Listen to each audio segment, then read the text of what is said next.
Please briefly summarize your industry education and professional background. Right now, I'm an associate professor at the University of Missouri-Columbia in the Department of Civil and Environmental Engineering. I got my PhD back in 2007 from University of Texas at Austin, and then MS at Illinois Champaign in 2002, and then my bachelor's at UT Austin again in 2000. And so for the past 14 years, I've been a professor here at the University of Missouri. I participate in a lot of organizations. ASCE, I was a past chair of the Disproportionate Collapse Technical Committee looking at disproportionate collapse of buildings, and I'm working on coming out with the new standards, Disproportionate Collapse Standards Committee that is hopefully coming along, and the retrofit of structures under dynamic loads. So a lot of committee work. I also do committees in ACI as well. So a lot of background in concrete and the collapse of structures.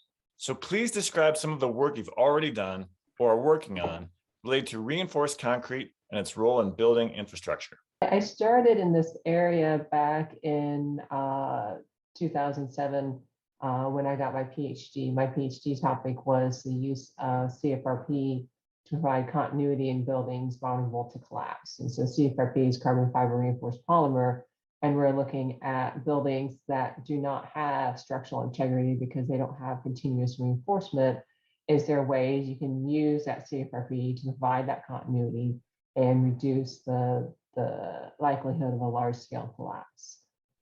Then I continued on with that work a little bit. I had a more recent project in 2011 looking at dynamic disproportionate collapse in flat plate structures.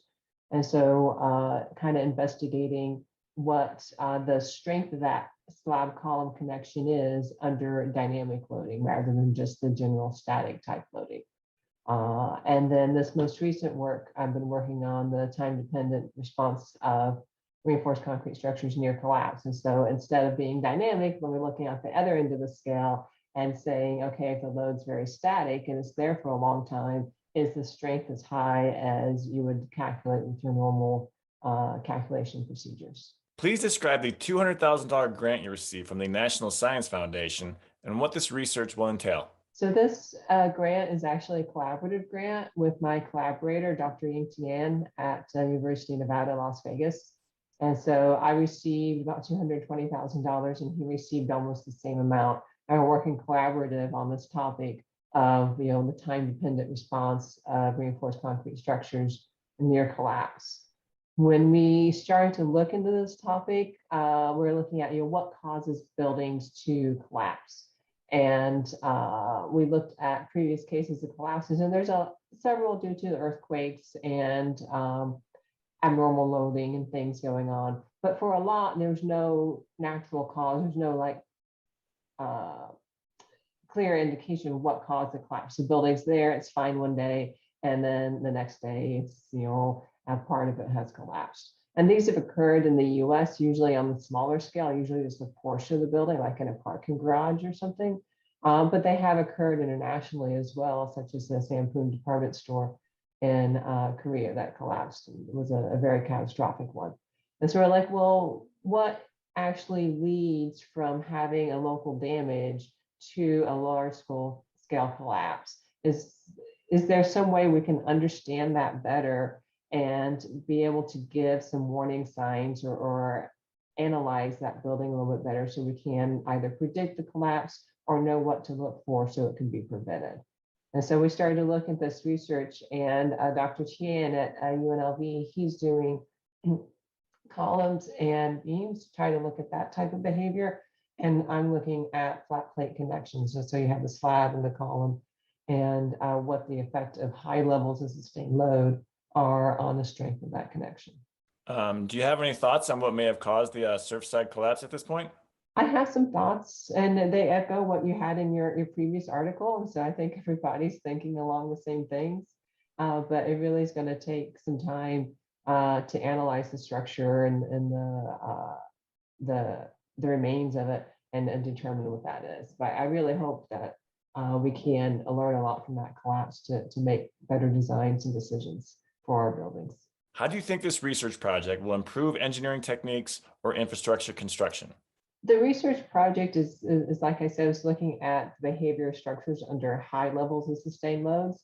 Ideally, your structure will never get to a high level of sustained load, right? You're going to be in that service level where it's nice and safe and everything's good.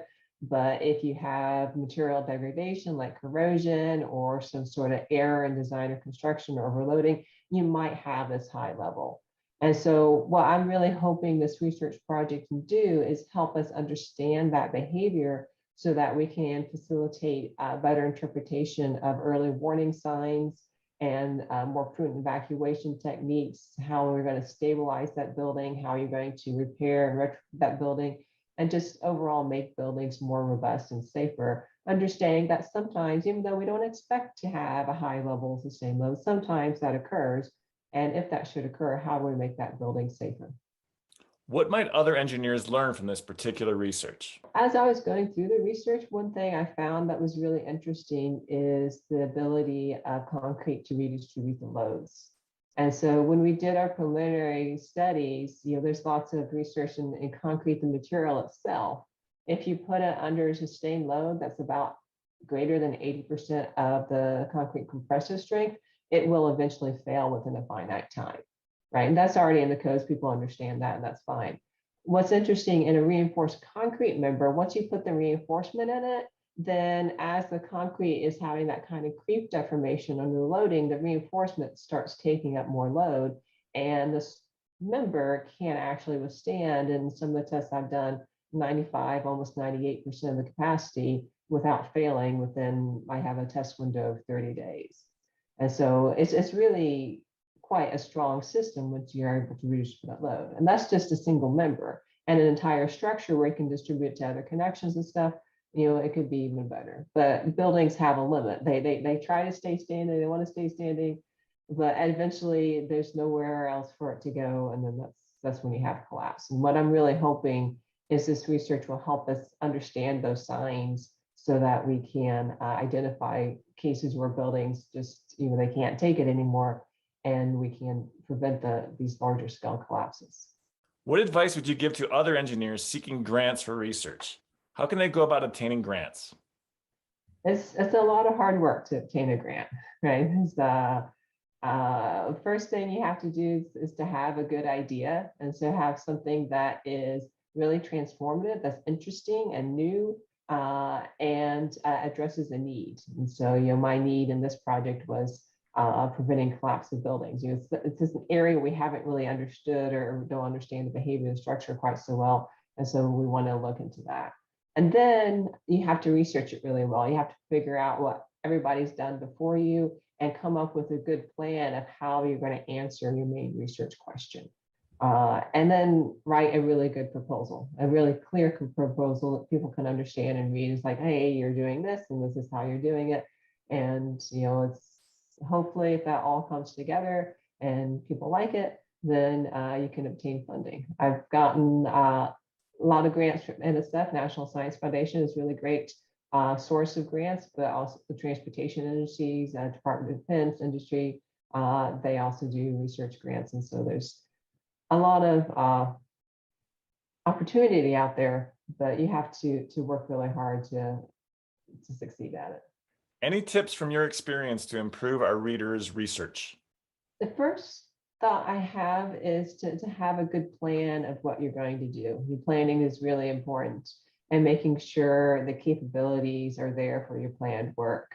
And sometimes I think about a research project of like, oh, I can do this and this, and this sounds great. And I go and look at my lab, and it's like, wait, the strong floor is not big enough, or there's other constraints in there that's not going to work. And so you have to have a really good idea of your plan and how it's actually going to do.